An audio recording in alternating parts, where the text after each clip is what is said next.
What's up, everyone? Good morning. How's everyone doing? Happy Saturday. I am over here going to check the rain gauge, but then I noticed, well, over there I noticed there was a field pea coming up. I was pretty excited. And then over here you can see the clovers are coming up. Yeah, this whole field is turning green.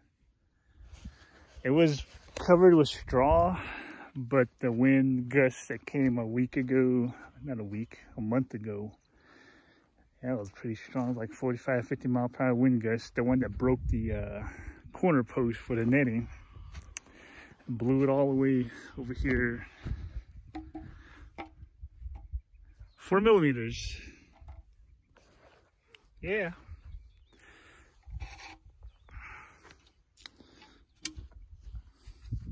Oh, I forgot to take a picture of that. Dang it. Well, I recorded anyway, so I won't have a picture, but I'm trying to keep track of all this stuff. So that's from yesterday alone. And Tuesday is supposed to be getting a little bit more rain, and then Wednesday snow, and then it's supposed to clear up. So I'm hoping that it's going to be a pretty moist summer, because this year, for some reason, this winter has been really great.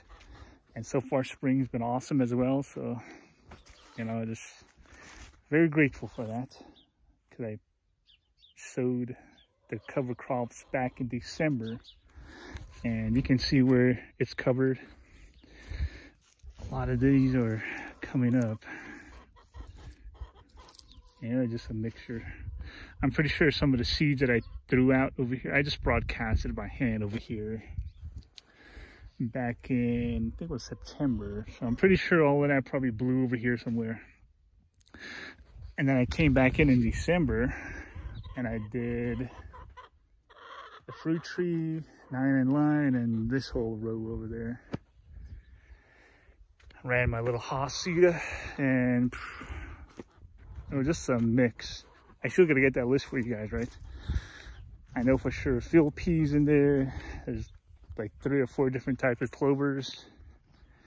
The fall side had hairy vetch. There's cereal rye. These are just coming to the top of my head. So, and I probably should have just put, like, it might be a good idea to just like plant some of the summer ones and just have them wait, since it's like moist right now, because the spring ones will come up and then it'll keep the ground moist, and then when the climate is right, the summer ones will come up, right? I think. I'm just thinking that might be how it works, but just fed these dudes. But look who's out. Brittany decided to jump the net, so she's outside. That's all right though. I gotta move them over in with the kid and the lamb this afternoon. They're gonna prep and fertilize the corn garden for me. That's where the corn's gonna go. That's the cottonwood garden, as I call it. So that's gonna be corn this year. Gonna try to keep them on there for 2-3 weeks.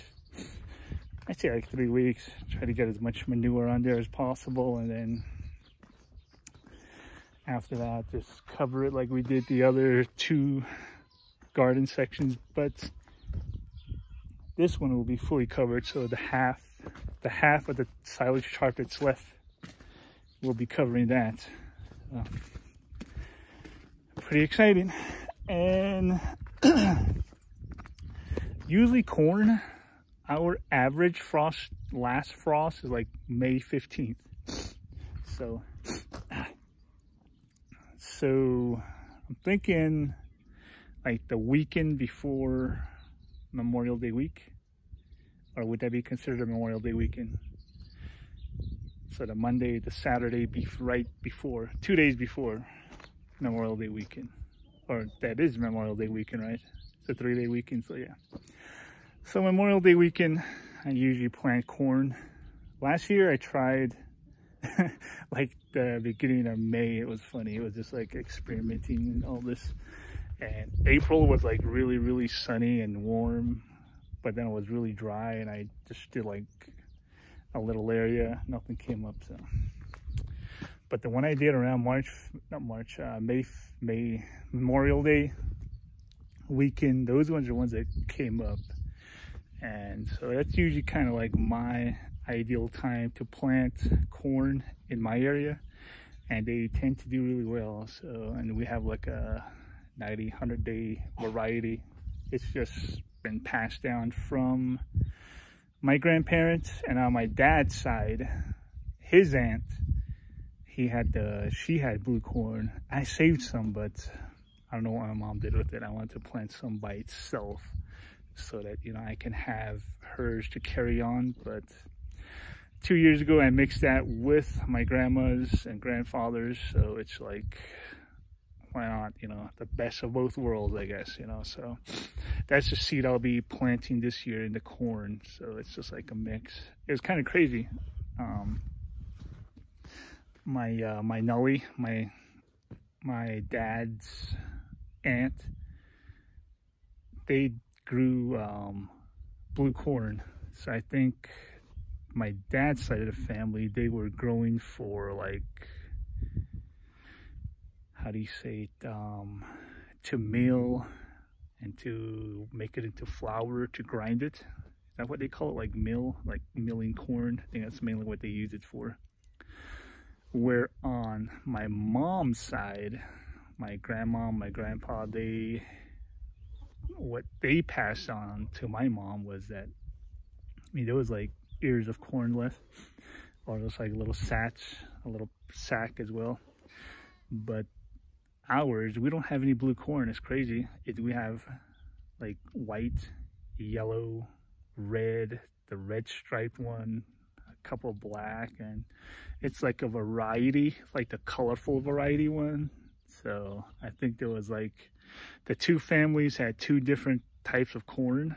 So one was for other things, one was for the other one. So the colorful ones, I think some of those are used in like our traditional ceremonies that, you know, so I think maybe that's probably my grandpa's thinking was, or maybe that's just how it's always been. I don't know.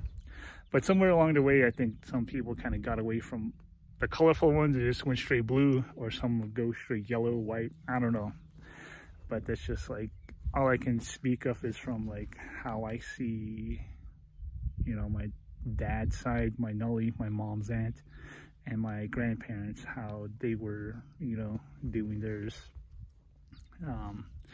But I would love to go visit like my cousins, you know, on my father's side, and see if my Nully still has,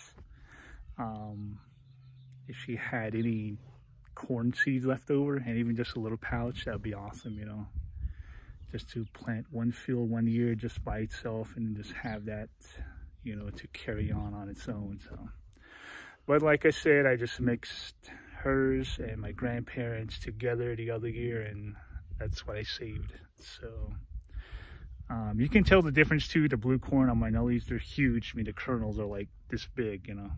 But on my grandparents' end, I mean, they're like tiny. They're like maybe a third the size, or like half the size of theirs. So just like big differences. Anyway, but that's just like what the idea is for now. And that's about it. Just doing the morning chores, ready for breakfast. Get breakfast ready for my mom, and a little breakfast for me. I got a chainsaw yesterday. I really couldn't find a place. Hard to find a place to repair chainsaws in this area, but I'm just gonna slowly find one, and hopefully we get the other one repaired. And that's about it. So I just gotta haul some firewood tomorrow. Anyway, everybody have an awesome Saturday. Have an awesome weekend. See you guys later.